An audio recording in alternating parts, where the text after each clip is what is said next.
Hey everybody, today we're going to take a look at the new aluminum pedal from OneUp Components. I just ordered these directly from OneUp. I haven't seen any reviews online to date except for the press reviews, and they were not available at my local shop. But OneUp answered my questions on email same day, shipped this out the next day. Pretty quick service. Some nice simple packaging. I like to see no plastic here, just all recyclable cardboard. Two pedals. Does not come with washers. You'll probably need washers for most style cranks. But a really cool new pedal here. Very slim profile, as you can see. They are different from most pedals on the market now. These are convex rather than concave, and you can see that on their specs. So I'm anxious to give them a try. They mount up really close to the crank arm. I'll let you know how they fit up and how many washers I need to clear my fork boot. Interesting little mechanism here. So they have 3 bearings inside at the end of the shaft with no access from this side. They're simply screwed onto the end of the axle. And then it uses, I believe, a Shimano cassette tool on this end to take the bearing cap off. So pretty cool. On this end of the axle, we have a little O-ring here. Not quite sure what that's for yet, but we'll see when we install them. And then there's a metal sleeve with a rubber boot. All right, and that's what is going to keep the dust out. Now I believe when I tighten this down, the metal sleeve is going to compress against the washer, and you can see the boot actually pushes in a bit. So we'll see what kind of drag we have when we install them. Now right out of the box, I can feel just a little bit of a drag, or almost like an ungreased bearing in part of the rotation here. So I think I'm going to take these apart before I use them. That's the left pedal. On the right side, I feel a bit more drag. So we'll see what happens when we take them apart and put them back together. And I'm not talking about kind of like that rubbery friction drag. I feel kind of a metallic drag in there, so we'll see what that's all about. Really cool features and details.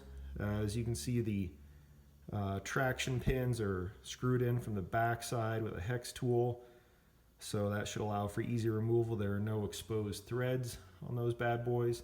10 per side. Neat little graphic detail made into this.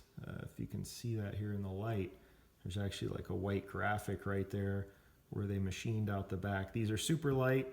They did weigh exactly 179 grams each.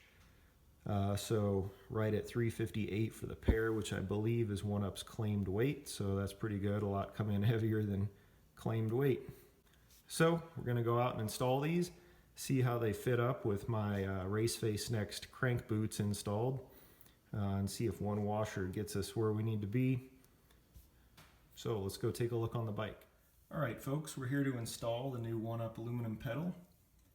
We'll see how it fits up on these carbon cranks. As you may already know, there are no wrench flats on this pedal. It's an 8mm hex.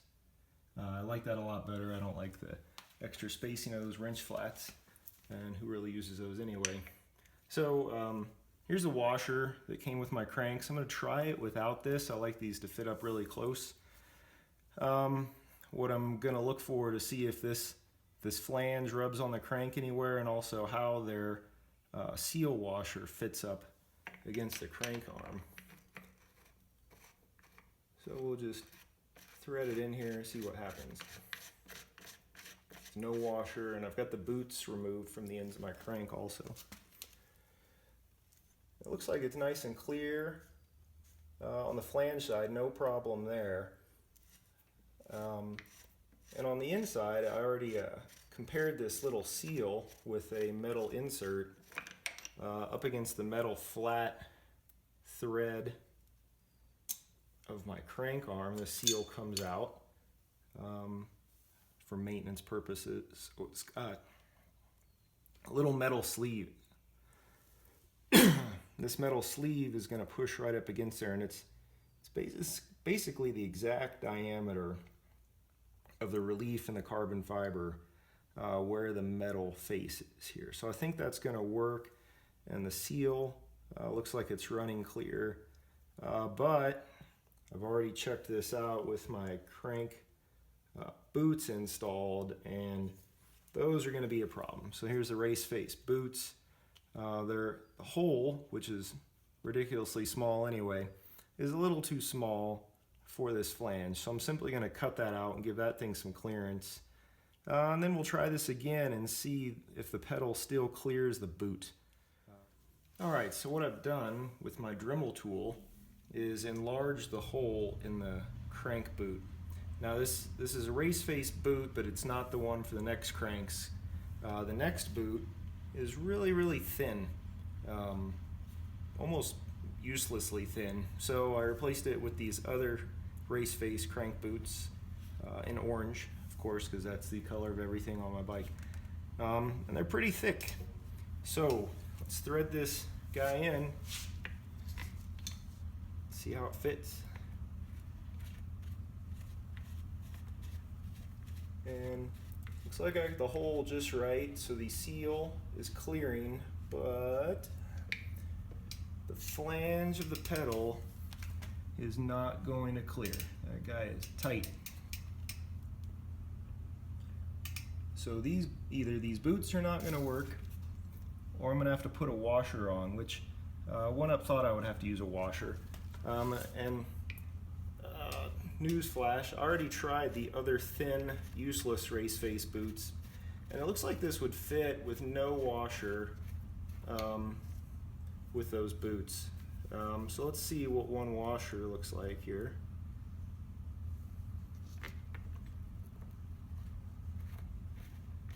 I'd like to keep using these boots because I bang my cranks into a lot of things.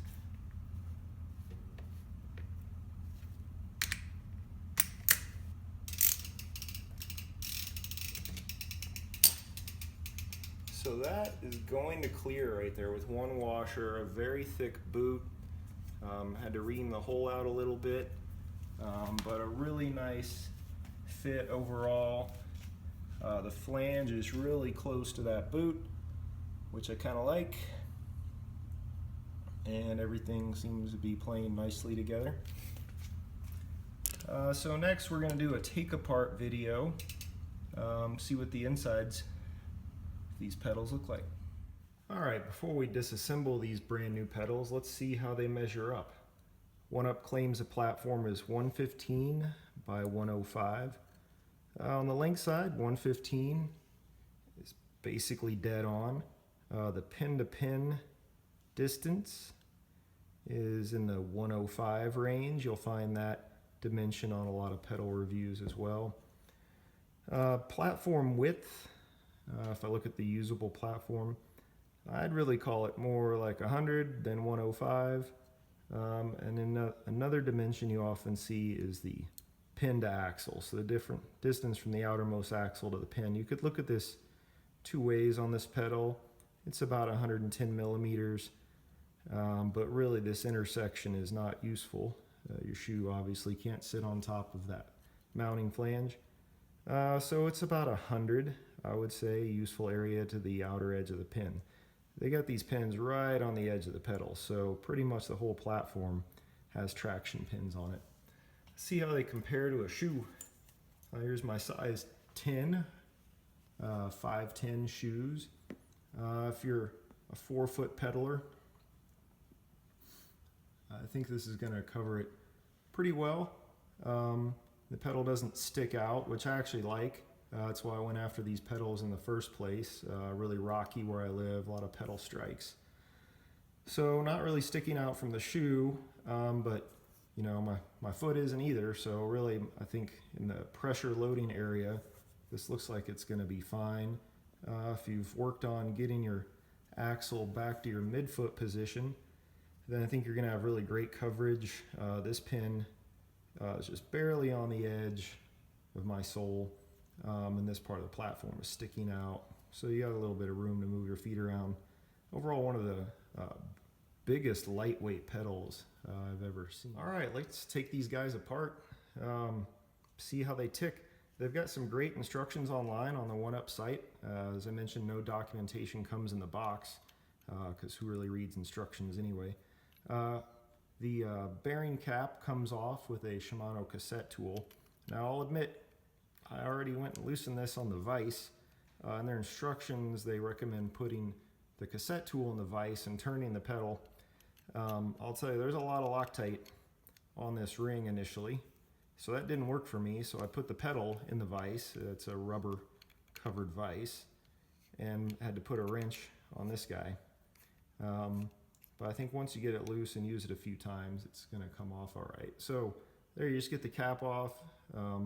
They got a bit of Loctite on the edge, but actually really good quality on the Loctite application. Smells like Phil Wood grease, one of my favorites. Everybody loves some Phil Wood. So I already removed the seal, that just pops off as I showed you earlier. And now what you have here is you have access to the bearing. As I mentioned, there's no other tool insertion point on the other end of this axle. You simply take some pliers, and I'm going to try to get my pliers between the grooves and give it a good yank, and the axle comes out, and there you have it, just like in the instructions. Came out real easily. Got a lot of Phil Wood grease on there. So at this end, you have a little cap head screw that hold on these 3 bearings. So you got 3 bearings there on the innermost side because they're really small diameter. I think that's a really great idea. Often you see a bushing there, or you have to take off this bearing from the other end, which leaves you with a hole in a cap, another place for dust and water to get in.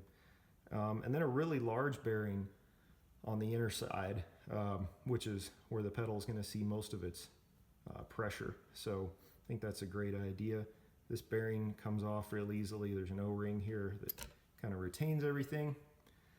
So nice standard bearings. They feel really smooth. I think I took my other one apart earlier because I mentioned there was a bit of a binding feel to it. And I think really it's from this cap maybe being a little snug, or the bearing not being worn in. So I've taken the bearings out, this big bearing, and I ran it, round and round and round several times. I worked the grease into it, and that seems to have helped. They feel really smooth now. And then putting it back together is the same. You press it in, tighten this guy down. They don't mention reapplying Loctite. I don't really see that would be necessary. These are some large diameter threads. You've got a big tool, you can get that fairly snug. There's no torque spec, it just says tighten it. So I'm going to take this back out to the vise, tighten it with a tool, and then you put your seal back on with the rubber side facing in. So this reminds me a lot of some seals in hubs on bikes I've seen before, and also like crank axle seals. So looks pretty robust. Now we'll go give them a test ride and let you know what we think. I've ridden cross country and downhill on the OneUp pedals. They performed great. The clearance was better than all other pedals I've used, including clipless. Traction was amazing. OneUp is really onto something with the convex shape. I thought the grip was better than my concave pedals, and it was more comfortable after some long days in the saddle, as they weren't constantly trying to flatten my foot. I highly recommend these pedals, and I'd get them before they raise the price. The construction methods are definitely more expensive than anything else out there, and these are really built to last.